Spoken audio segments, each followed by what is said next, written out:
అస్సలాముఅలైకుం నమస్తే ఫ్రెండ్స్. ముందుగా అందరికీ చాలా చాలా థ్యాంక్స్ అండి. నా యూట్యూబ్ ఛానల్ వచ్చేసి 100 సబ్స్క్రైబర్స్ రీచ్ అయింది. ఇదంతా మీ వల్లనే పాసిబుల్ అయింది ఫ్రెండ్స్ నాకు. సో మీరు నాకు ఇలాగే సపోర్ట్ చేస్తుంటారని ఆశిస్తున్నాను. అండ్ ఈ వీడియోలో వచ్చేసి నేను మీకు ఏపీసీపీడీసీఎల్ యాప్ ఉంది కదా, అది ఎలా యూస్ చేస్తారో చెప్తానండి. దాని ద్వారా మనం ఎలక్ట్రిసిటీ బిల్లు ఇంట్లోనే కూర్చొని పే చేసుకోవచ్చు. అండ్ ఫుల్ వీడియో లింక్ ఉంది కదా ఫ్రెండ్స్, డీటెయిల్గా చెప్పాను అందులో. ఆ వీడియో లింక్ నేను మీకు డిస్క్రిప్షన్లో ఇస్తాను. ఒకసారి అది కూడా చెక్ చేయండి, మీకు బాగా క్లియర్గా అర్థమవుతుంది. ముందుగా ఏపీసీపీడీసీఎల్ యాప్ని ఇన్స్టాల్ చేయండి.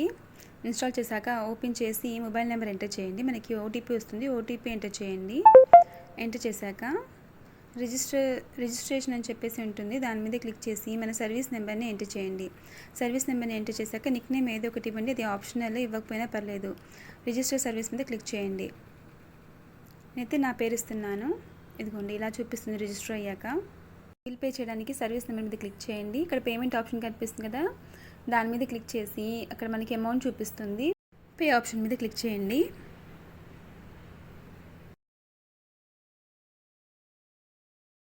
మనకి మల్టిపుల్ ఆప్షన్స్ చూపిస్తుంది. నేనైతే గూగుల్ పే ద్వారా పే చేస్తున్నానండి. యూపీఐ ఐడి ఎంటర్ చేయండి. అక్కడ యూపీఐ ఐడి ఎంటర్ చేశాక మేక్ పేమెంట్ చేయండి. ప్రొసీడ్ విత్ పేమెంట్ అని చెప్తే మనకి గూగుల్ పే ఓపెన్ చేసిన తర్వాత మనకి ఇలా డిస్ప్లే అవుతుందండి. పే మీద క్లిక్ చేసి మన పాస్వర్డ్ ఎంటర్ చేసిన తర్వాత పేమెంట్ అనేది అయిపోతుంది. ఇదిగోండి కంప్లీటెడ్ అని చెప్పేసి ఇలా చూపిస్తుంది. ఓకే ఫ్రెండ్స్, ఈ వీడియో మీకు ఇన్ఫర్మేటివ్గా అనిపిస్తే ఛానల్ సబ్స్క్రైబ్ చేయండి. అలాగే లైక్ చేసి కామెంట్ చేయండి. ఏమైనా డౌట్స్ ఉంటే కనుక. Thank you so much.